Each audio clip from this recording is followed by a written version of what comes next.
ಇಂಥ ಪರಿಸ್ಥಿತಿ ಯಾಕೆ ಬರ್ತದೆ ಅಂತ ಮೊದಲು ನಾವು ತಿಳ್ಕೊಳ್ಬೇಕು. ನಾವು ಬೆಳ್ಳಾರಿದ್ದು ಉದಾಹರಣೆಯನ್ನು ಕೆಲಸವನ್ನು ಮಾಡಿದ್ದೀರಿ, ಅದಕ್ಕೋಸ್ಕರ ನಾನು ಹೇಳ್ತಾ ಇದ್ದೇನೆ. ಬೆಳ್ಳಾರಿಯಲ್ಲಿ ಅಂಥದ್ದು ಒಂದು ಪರಿಸ್ಥಿತಿ ಯಾಕೆ ಬಂತು ಅಂತ ಮೊದಲು ನಾವು ತಿಳ್ಕೊಳ್ಬೇಕು. ಒಮ್ಮೆ ಒಬ್ಬ ವ್ಯಕ್ತಿ ಇಲ್ಲದ್ರೆ ಒಂದು ಸಂಸ್ಥೆಗೆ ಯಾವುದು ಕಾನೂನಿನ ಅಡಚಣೆಗಳನ್ನು ಇರುವುದಿಲ್ಲ, ಅವನು ಬೇಕಾದ ಹಾಗೆ ಮಾಡಬಹುದು ಅಂತ ಸರ್ಕಾರ ಅಂಥದ್ದು ಒಂದು ವ್ಯವಸ್ಥೆಯನ್ನು ಅಲ್ಲಿ ಸೃಷ್ಟಿಸಿದ್ರೆ, ಯಾಕಂದರೆ ಸರ್ಕಾರದ್ದು ಸಹಾಯ ಇಲ್ಲದೆ ಒಬ್ಬ ಮನುಷ್ಯ ಅಷ್ಟು ದೊಡ್ಡ ಒಂದು ಹಗರವನ್ನು ಮಾಡಲಿಕ್ಕೆ ಸಾಧ್ಯ ಇಲ್ಲ. ಮತ್ತು ಅಲ್ಲಿಯ ಸಮಾಜದವ್ರದ್ದು ಏನಾಗ್ತದೆ, ಏನು ಆಗ್ತಾ ಇದೆ ಅಂತ ಗೊತ್ತಿದ್ರೂ ಸಹ ನಾವು ಅದನ್ನು ಅಪೋಸ್ ಮಾಡೋದಿಲ್ಲ. ಇದು ಒಂದು ಒಳ್ಳೆಯ ಸಂಗತಿ ನನ್ನ ಇದರಿಂದ. ಸಮಾಜಿನ ಸಾಮಾನ್ಯ ವ್ಯಕ್ತಿಗಳನ್ನೇ ನಾವು ಹೇಳ್ತಾ ಇದ್ದೀವಿ, ಇಲ್ಲ ನಾವು ಬಿಡುವುದಿಲ್ಲ ಮಾಡೋದು. ನನಗೆ ಸರ್ ಹಿರೇಮಠದಿಂದ ಹೇಳಬೇಕಾದ್ರೆ ನನಗೆ ನೆನಪಿದೆ, ರಾಮಕೃಷ್ಣ ಹೆಗಡೆಯವರು CM ಆದ ನಂತರ ಅವರು ಬಿರ್ಲಾಗೆ 75,000 ಎಕರೆ ಭೂಮಿಯನ್ನು ಕೊಟ್ಟರು. ಅವ್ರ ಹತ್ರ ಮಾತಾಡ್ಲಿಕ್ಕೆ ಹೋಗಬೇಕಾದ್ರೆ ಕೊನೆಗೆ ಅವರಿಗೆ ಸ್ವಲ್ಪ ಸಿಟ್ಟಾಗಿ ಎಲ್ಲ ಆಗಿ ಅವರು ಏನು ಹೇಳಿದರು ಅಂದರೆ, ನಾನು CM ಆಗಿ ನಿರ್ಧಾರ ಮಾಡಿದ್ದೇನೆ, ನಾನು ಭೂಮಿ ಕೊಡ್ತೇನೆ ಅಂತ. ಆವಾಗ SR ಹಿರೇಮಠ ಒಂದು ಮಾತು ಹೇಳಿದ್ರು, ನಾನೊಬ್ಬ ಸಾಮಾನ್ಯ ಜನ, ನಾನು ನಿಮಗೆ ಮಾಡಲಿಕ್ಕೆ ಬಿಡೋದಿಲ್ಲ.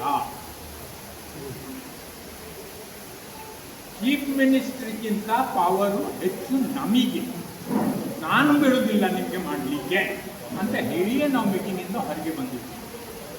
ಇದು ನಮ್ಮ ಶಕ್ತಿ ಇದರಲ್ಲಿ.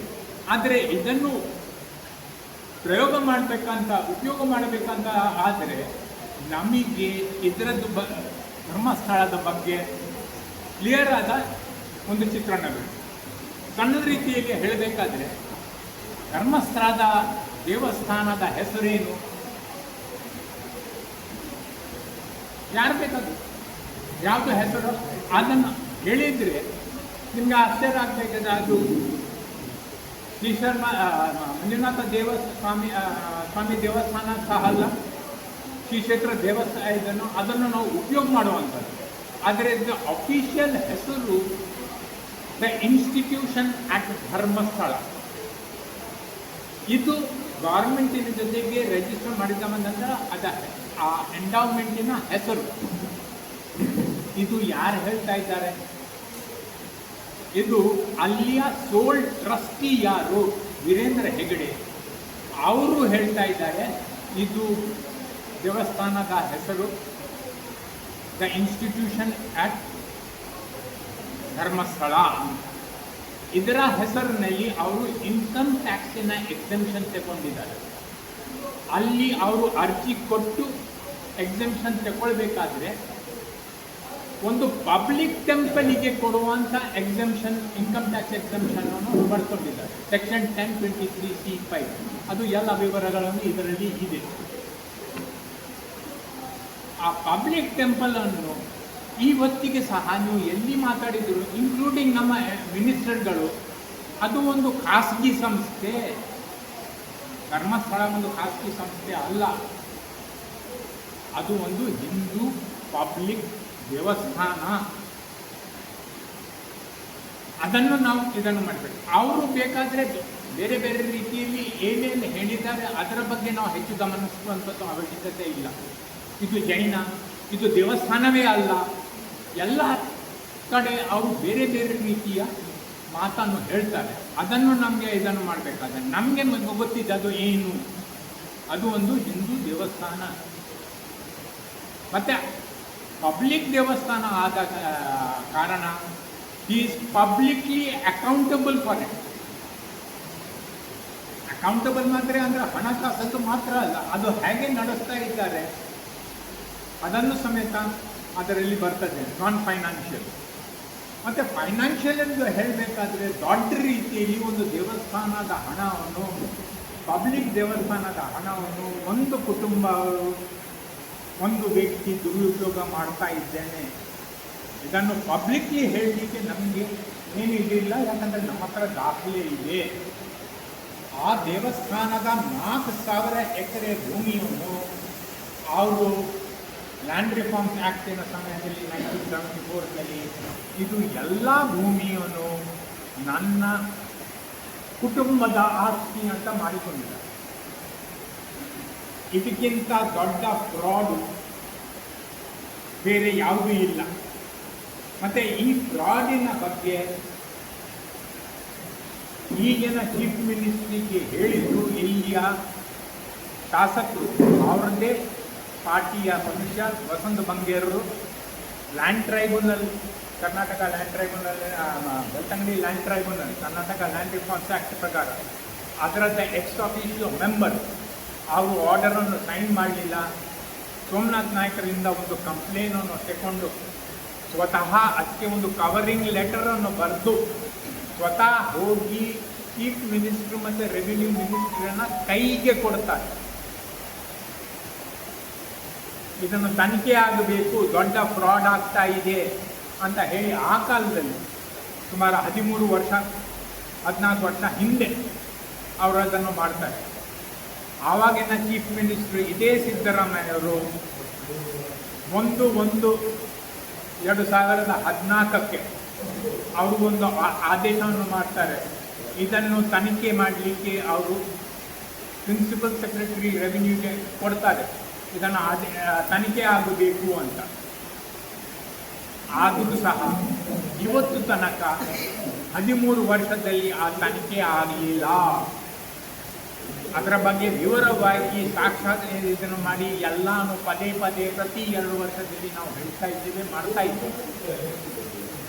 ಹೇಳಲಿಕ್ಕೆ ಭಾರಿ ಸುಲಭ, ಆಗಲಿಲ್ಲ ಅಂದರೆ ನೀವು ಕೋರ್ಟಿಗೆ ಹೋಗಿ ಮಾಡ್ಬೋದಲ್ವಾ ಅಂತ.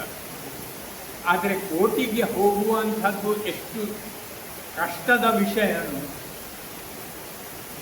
ನಿಮ್ಮ ಕಲ್ಪನೆಗೆ ಇದ್ದಲ್ಲಿ. ಅದರಲ್ಲಿ ನಾವು ಪಾರ್ಟಿ ಅಲ್ಲ, ಅದು ಸಿವಿಲ್ ಕೇಸ್. ಪಬ್ಲಿಕ್ ಇಂಟ್ರೆಸ್ಟ್ನಲ್ಲಿ ನಮಗೆ ಹೋಗಲಿಕ್ಕೆ ಭಾರಿ ಕಷ್ಟ. ಕೋರ್ಟ್ ಅನುಮತಿ ಕೊಟ್ಟರೆ ಮಾತ್ರ ಆಗ್ತದೆ ಅಂತಲ್ಲ. We are at the mercy of the court. ಅದನ್ನು ಮಾಡಬೇಕು ಯಾರು? ಸರ್ಕಾರದವರು. ಈ ಹಿಂದೆ ಮಾಡಿದ್ದಾರೆ, ಕಾನೂನಿನ ಅವಕಾಶ ಇದನ್ನು ಉಂಟು, ಅದನ್ನು ಸಹ ನಮ್ಗೆ ಗೊತ್ತಿದೆ.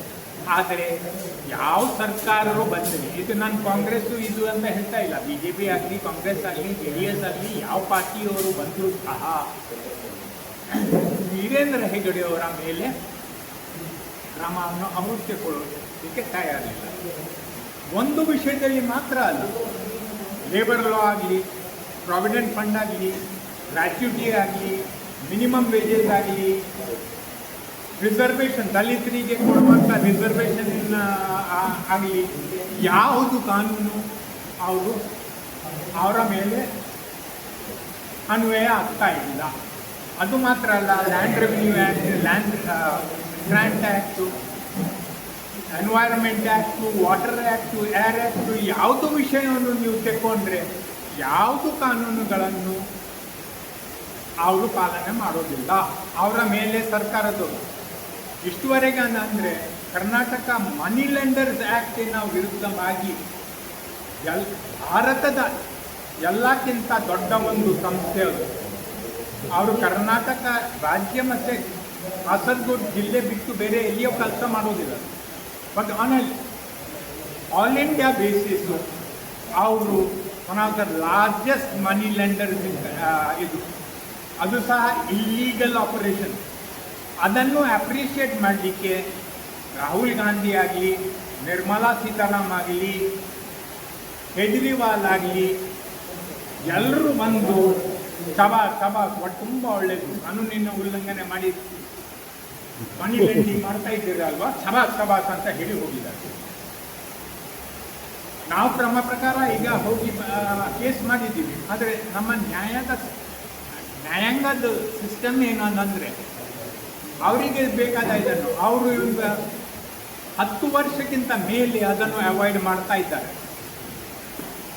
ಇವತ್ತು ನಾಳೆ ಅದು ಹೈಕೋರ್ಟಿಗೆ ಅದರದ್ದು ಮೇಲೆ ಇದನ್ನು ಆಗುವಂಥದ್ದು ಇದು ಉಂಟು. ಆದರೂ ಸಹ ಏನಾಗ್ತದೆ, ಆ ಕೇಸ್ ಪುನಃ ಬೆಳ್ತಂಗಡಿಗೆ ಬಂದು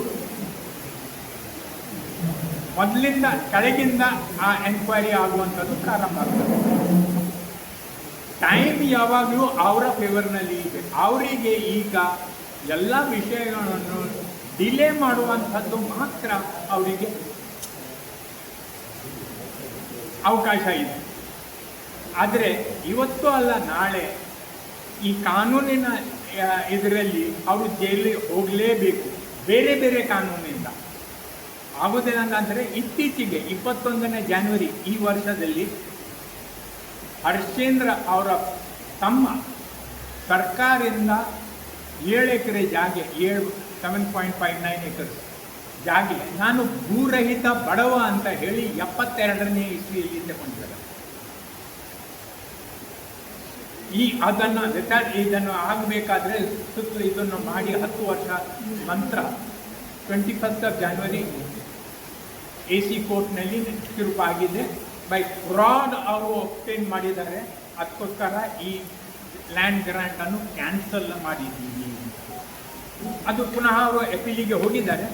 ಆದರೆ ಪ್ರಶ್ನೆ ಅಂತ they will never be allowed to go out of the courts realm. ಇವತ್ತು ಅಲ್ಲ ನಾಳೆ ಅವರು ಕೋರ್ಟಿನ ಇದರಲ್ಲಿ ಅವರ ಇಲ್ಲಿಗ್ಯಾಲಿಟೀಸಿಗೆ ಅವರು ಜೈಲಿಗೆ ಹೋಗ್ತಾರೆ ಖಂಡಿತ. ಇದು ನನಗೆ ವಿಶ್ವಾಸ ಇದೆ, ಕಾನೂನಿದೆ. ಅದು ಹೇಗೆ ಆಗ್ತದೆ ಅಂತ ನೋಡುವಂಥದ್ದು ನಮ್ಮ ಬೇರೆ ವಿಷಯ. ನಮಗೆ ಇಷ್ಟೇ ಅಂತಂದ ಆದರೆ ನಾವು ಯಾವುದು ಒಂದು ವಿಷಯವನ್ನು ತಗೊಂಡು ಅಂಟಿಕೊಂಡ್ರೆ ಆಗೋದಿಲ್ಲ. ನಾವು ಎಲ್ಲರಿಗೆ ಕೇಳಬೇಕು. ಒಂದು ಪ್ರಮುಖ ಪ್ರಶ್ನೆ ನಾವು ಇದನ್ನು ಕೇಳಬೇಕು ಅಂದರೆ 13 ವರ್ಷ ಹಿಂದೆ ಚೀಫ್ ಮಿನಿಸ್ಟರ್ ಮಾಡಿದ ಎನ್ಕ್ವೈರಿಯ ಆರ್ಡರ್ ಅನ್ನು ಇವತ್ತಿಗೆ ಸಹ ಯಾಕೆ ಎನ್ಕ್ವೈರಿ ಆಗ್ತಾ ಇಲ್ಲ? ಅದೇ ಚೀಫ್ ಮಿನಿಸ್ಟರ್ ಅಲ್ವಾ ಕೂತಿದ್ದಾನೆ, ಬೇರೆ ಆದರೂ ಸಹ ಬೇರೆ ಇದನ್ನು. ಆದರೆ ಅದೇ ಮನುಷ್ಯ ಆ ಸೀಟ್ನಲ್ಲಿ ಕೂತು ಎನ್ಕ್ವೈರಿ ಆಗಿ ಅಂತ ಹೇಳಿದ ಪಬ್ಲಿಕ್ಲಿ ಒಬ್ಬ MLAಗೆ ಲೆಟರ್ ಬರೆದು, ಸೋಮನಾಥ್ ನಾಯ್ಕರಿಗೆ ಲೆಟರ್ ಬರೆದು ನನ್ನ ತನಿಖೆಯನ್ನು ಪ್ರಾರಂಭಿಸಿದ ಅಂತ ಹೇಳಿದೆ. ಇವತ್ತಿಗೆ ಸಹ ಆಗಲಿಲ್ಲ. ಯಾಕೆ? ಅವರ ಪ್ರತಿಯೊಂದು ವಿಷಯದಲ್ಲಿ ಅವರು ಮೋಸ ಮಾಡಿದ್ದಾರೆ. ಪ್ರತಿಯೊಂದು ವಿಷಯದಲ್ಲಿ ನೀವು ಯಾವುದು ಅವರ ಬಗ್ಗೆ ಅವರ ಇದರಲ್ಲಿ ಒಂದು ವಿಷಯವನ್ನು ನೀವು ತೆಗೆದು ಇದನ್ನು ಹೇಳಿದರೆ ಅದು ಹೇಗೆ ಕಾನೂನಿನ ಉಲ್ಲಂಘನೆ ಆಗಿದೆ ಅಂತ ನಾನು ಹೇಳ್ತೇನೆ. ಎವ್ರಿ ಸಿಂಗಲ್ ಆ್ಯಕ್ಟ್, ನಾನು ಅದನ್ನು ಭಾರಿ ಕ್ಲಿಯರ್ ಇದೆ. Every single act of is an illegality, including ಅವರಿಗೆ ಪದ್ಮವಿಭೂಷಣ ಕೊಟ್ಟರು ಅಲ್ವಾ. ಅದೇ ಹೋಮ್ ಮಿನಿಸ್ಟ್ರಿಯಿಂದ ನನಗೆ ಬರ್ತದೆ ಅಂತ ಹೇಳ್ತಾ ಇದ್ದಾರೆ. ಅವರಿಗೆ ಪದ್ಮವಿಭೂಷಣ ಕೊಟ್ಟದ್ದು ಮೀಟಿಂಗೇ ಆಗಲಿಲ್ಲ. ಆ ಮೀಟಿಂಗಿನ ಮಿನಿಟ್ಸ್ ಸಮೇತ ನನ್ನ ಹತ್ರ ಇಲ್ಲ. ಸರ್ಕಾರದ ಕಂಡಕ್ಟ್ ಆಫ್ ಬಿಸ್ನೆಸ್ ರೂಲ್ಸ್ ಪ್ರಕಾರ ಸರ್ಕಾರ ಕಮಿಟಿಯ ಮಿನಿಟ್ಸ್ಗಳು ಇಲ್ಲ ಅಂತ ಆದರೆ ಆ ಮೀಟಿಂಗ್ ಆಗಲಿಲ್ಲನೇ ತಿಳ್ಕೊಳ್ಬೇಕು. ಹಾಗಾದರೆ ಅವರಿಗೆ ಪದ್ಮವಿಭೂಷಣ ಕೊಟ್ಟದ್ದು ಯಾರು, ಹೇಗೆ? ಸುಪ್ರೀಂ ಕೋರ್ಟಿನ ಆರ್ಡರನ್ನು ಇದನ್ನು ಎಲ್ಲವೂ ಇದೆ, ಆದರೂ ಸಹ ಅದರಷ್ಟು ಪಾಲನೆಗಳನ್ನು ಯಾವುದು ಆಗ್ತಾ ಇಲ್ಲ.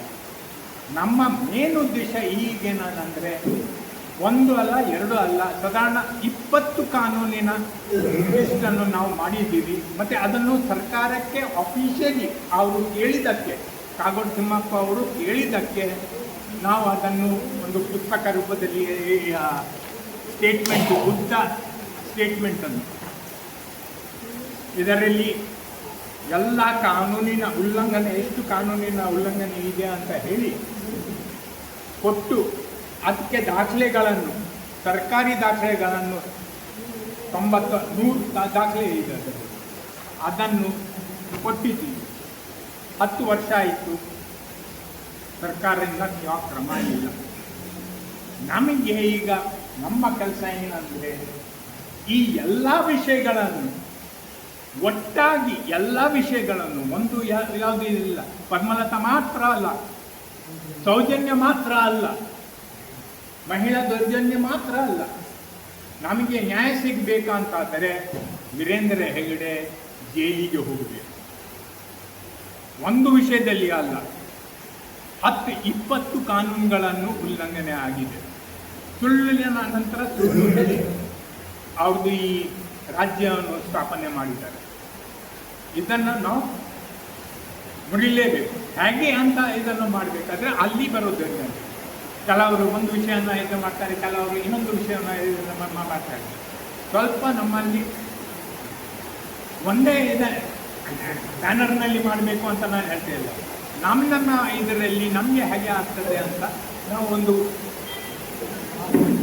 ಇದನ್ನು ಅರ್ಥ ಮಾಡಿಕೊಂಡು ನಾವು ಈ ಹೋರಾಟವನ್ನು ಮುಂದುವರಿಸಬೇಕು. ಇದು ನಮ್ಮ ಕಲ್ತಂತ. ಅದಕ್ಕೆ ಬೇಕಾದ ಎಲ್ಲ ಮಾಹಿತಿ ಕೊಡಲಿಕ್ಕೆ ನಾವು ತಯಾರಿದ್ದೀವಿ. ಯಾರು ಬೇಕಾದ್ರು ಅದರಲ್ಲಿ ನಮಗೆ ಯಾವುದೂ ಐಡಿಯಾಲಜಿ ಇಲ್ಲ. ಈ ಐಡಿಯಾಲಜಿ ಯಾರು ಬೇಕು ಅವರು ಬರ್ಬೋದು, ಅವರು ಕೇಳ್ಬೋದು, ಅವರಿಗೆ ಪ್ರತಿಯೊಂದು ಕೊಡ್ತೀವಿ. ಅವರು ಏನಾದರೂ ಕೋರ್ಟಿಗೆ ತಗೊಂಡು ಹೋಗುವಂಥದ್ದು ಏನಾದರೂ ಮಾಡುವಂಥದ್ದು ಇದೆಲ್ಲ ಆದರೆ ಖಂಡಿತವಾಗಿ ಅವರಿಗೆ ನಮ್ಮಿಂದ ವೈಯಕ್ತಿಕವಾಗಿ ಏನು ಸಹಾಯ ಮಾಡಲಿಕ್ಕೆ ಆಗ್ತದೆ ನಾವು ಮಾಡ್ತೀವಿ. ಅದಕ್ಕೋಸ್ಕರ ಈ ಧರ್ಮಸ್ಥಳ ಹೆಸರದ ಹಿಂದೆ ನಮಗೆ ಎಲ್ಲ ತಪ್ಪು ಕಲ್ಪನೆಗಳನ್ನು ಯಾವುದು ಇದೆ ಅದರಿಂದ ನಾವು ಹೊರಗೆ ಬರಬೇಕು. ಅದಕ್ಕೋಸ್ಕರ ನೀವು ಪ್ರಶ್ನೆಗಳನ್ನು ಕೇಳಿದರೆ ಆ ಪ್ರಶ್ನೆಗಳಿಗೆ ನಾವು, ಯಾಕಂದರೆ ಇದನ್ನು ಹೇಳಬೇಕಂತಾದರೆ ಸ್ವಲ್ಪ ಆದರೂ ವಕೀಲರು ಇದ್ದಾರೆ ಅಂತ ಹೇಳಿದ್ವಿ, ಅವರಿಗೆ ಸಹಾಯ ಆಗ್ಬೋದು ಬಿಟ್ಟರೆ ಉಳಿದವರಿಗೆ ಇದನ್ನು ಅರ್ಥ ಮಾಡಲಿಕ್ಕೆ ನನಗೆ 2-3 ದಿವಸ ಬೇಕು. ಈ ಪ್ರತಿಯೊಂದು ಪೇಜು 2 ಪೇಜಿಗೆ ಒಂದೊಂದು ಫೈಲ್ ಇದೆ. ಬಾಬಣ್ಣ ಇರ್ಬೋದು ಇಲ್ಲಿ ಅಂತ ಹೇಳ್ಬೋದು. ಈ ಎಲ್ಲ ಇದನ್ನು ನಿಮಗೆ ದಾಖಲೆಗಳನ್ನು ಇದನ್ನು ಮಾಡಬೇಕಾದ್ರೆ ಒಂದು ಅರ್ಧ ಟ್ರಕ್ ಲೋಡು ಫೈಲ್ಸ್ಗಳನ್ನು ನಾವು ನೋಡಬೇಕಾಗ್ತದೆ, ಅರ್ಥ ಮಾಡಿ ಕೊಟ್ಕೊಳ್ಳುವಂಥದ್ದು. ಅದರ ಅಷ್ಟು ಡಾಕ್ಯುಮೆಂಟ್ಸ್ ನಮ್ಮ ಹತ್ರ ಇದೆ. ಅದರ ನಂತರ ಈಗ ಆಗುವಂಥದ್ದು ಕೇಸ್ಗಳು ಎಲ್ಲ ಯೂಟ್ಯೂಬರ್ಸು ಇದು ಎಲ್ಲ ಮೇಲೆ ಅವರು ಮೀನಿಂಗ್ಲೆಸ್ ಕೇಸ್ಗಳನ್ನು ಮಾಡಿದ್ದಾರೆ. ಅದರದ್ದು ಬಗ್ಗೆ ಸಹ ಇದನ್ನು ಅರ್ಥ ಮಾಡಿಕೊಳ್ಳಲಿಕ್ಕೆ ಇಸ್ ದ ಫಸ್ಟ್ ಸ್ಟೆಪ್. ಇದನ್ನು ಅರ್ಥ ಮಾಡಿದ ನಂತರನೇ ನಮ್ಮ ಫಸ್ಟ್ ಸ್ಟೆಪ್. ಅದರ ನಂತರ ನಾವು ಇದನ್ನು ಏನಾದರೂ ಮಾಡ್ಬೋದು. ಇಷ್ಟೇ ಆದ ಏನಾದರೂ ನಿಮ್ಮ ಪ್ರಶ್ನೆಗಳನ್ನು